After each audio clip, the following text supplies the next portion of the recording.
On ne savait pas à quoi s'attendre et on a adoré cette ville. Capitale européenne, épisode 1. Aujourd'hui, on vous emmène découvrir Helsinki. Par ce magnifique temps, on a pris nos vélos et en route pour découvrir.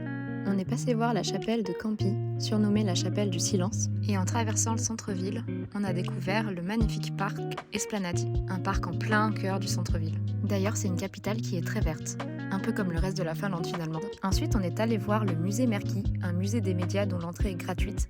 Il raconte l'histoire de la liberté de la presse et du journalisme en Finlande.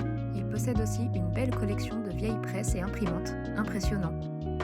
Bientôt l'heure de manger, on se dirige vers le Old Market Hall, un vieux marché ouvert en 1889, avec des stands de saumon qui ont l'air très appétissants. Ensuite, on est passé devant la cathédrale orthodoxe, un bâtiment assez impressionnant. Puis, on est allé jusqu'à la place du marché Hakaniemi, très réputé à Helsinki, existant depuis 1914. Ce jour-là, on a trouvé un marché international avec plein de spécialités du monde.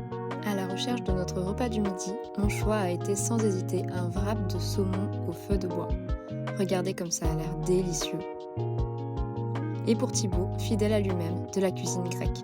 On s'est régalé. Ensuite, on s'est perdu dans les rues du quartier Linjat et on est monté jusqu'à l'église qu'on voyait au loin, d'un style très carré.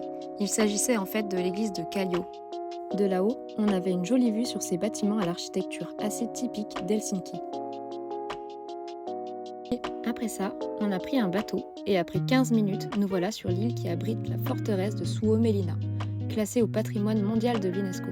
Elle a été construite en 1748 dans le but de défendre la côte finlandaise contre l'expansion de la Russie. L'architecte a créé les bâtiments en s'inspirant des travaux de Vauban. Décidément, on le retrouve dans le monde entier. Aujourd'hui, c'est un endroit très touristique mais qui reste très intéressant à visiter. De retour dans la ville, on va bientôt retrouver notre camping-car. En bref, on a beaucoup aimé l'atmosphère d'Helsinki et son architecture avec ses bâtiments colorés. On reviendrait volontiers passer quelques jours ici.